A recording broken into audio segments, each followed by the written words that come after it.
منګه تیر ځل په دې باندې بحث وکړ چې دا بې جرأتي په دوه برخو ویشل شوی، یوه یې اصلي بې جرأتي ده او بله یې فرعي بې جرأتي ده. زما کار له فرعي بې جرأتۍ سره نشته. هر هغه کس چې په ځان کې فرعي بې جرأتي لري کوشش دې وکړي، مطالعه دې وکړي، د لغاتونو ذخیره دې یاده کړي تر څو دې وکولی شي چې په هماغه اړوند ځای کې دې هماغه اړوند لغات استفاده کړي. صحیح ده.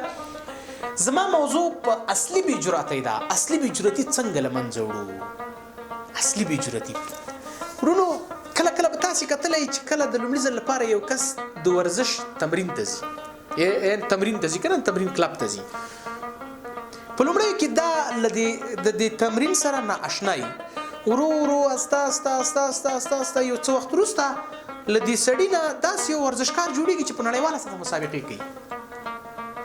اصلي بې جرأتي له منځه وړل هم تمرین ته ضرورت دی.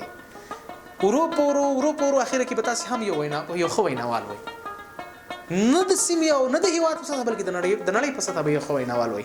دا در سره یاد ساتئ.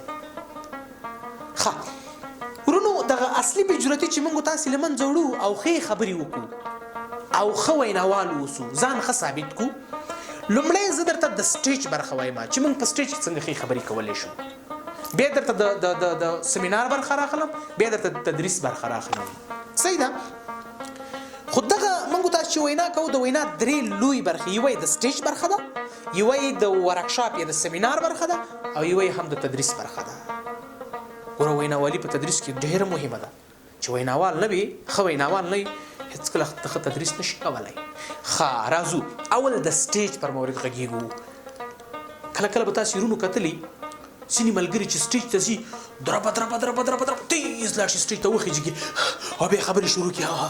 دا نه هېڅکله دا کار مه کوئ، او دا د ناکامو ویناوال کار دی. دا کار به نه کوئ.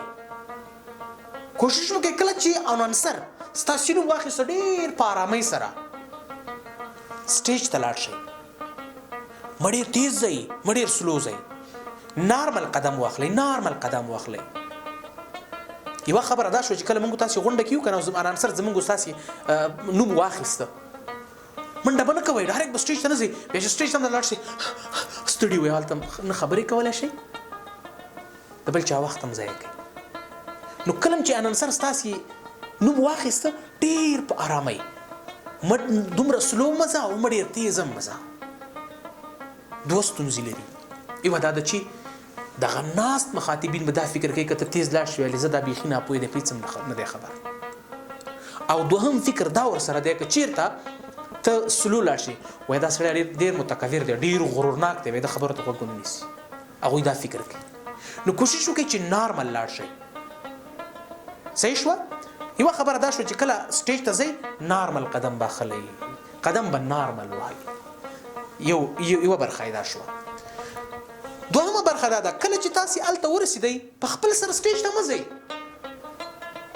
ولې هغه وخت کې چې کوم ځای کې انونسر ستا نوم اخلي دغه سټیج د انونسر مالکیت دی، دا سټیج د انونسر ملکیت دی، ملکیت دا سټیج د انونسر په واک کې دی. کوشش وکړئ له انونسر نه اجازه واخلئ یا لاس ورکړئ او د انونسر د لاس ته ټک ورکړئ. دوه کاره به وي، یو خو به دا وي چې مخاطبین به جذب کړي، او دوهمه خبره دا ده چې لاس ته د انونسر ټک ورکړي، په ځان دې باور وښودو، اعتماد دې وښودو، ته هم ډاډه کېږي او لیدونکي هم ستا له خبرو انرژي اخلي. یوه خبره دا وه چې سټیج ته ځو نارمل به ځو، منډې به نه وهو، سلو به نه ځو، نارمل قدم به وهو. کله چې هلته لاړو په خپل سر به سټیج ته نه درېږو. صحیح ده؟ په خپل سر به سټیج ته نه درېږو، له انونسره به اجازه اخلو. صحیح ده؟ او انونسر ته که امکان یو انونسر ته لاس ورکړه، خو دې لاس ته یو دوره ټک ورکړه، ډېر ټک هم ورنکړي چې لاس کې ورته درد پیدا کړي، معمولي ټک ورکړه چې هغه ته معلومه شي چې دا کس په ځان باندې باور لري، اعتماد لري چې دلته خبرې کولی شي. ښه درېیم سټیپ یې څه دی؟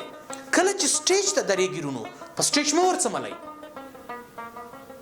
له سټیج نه هم لرې مه درېږئ، له سټیج سره منظم ودرېږئ. صحیح ده؟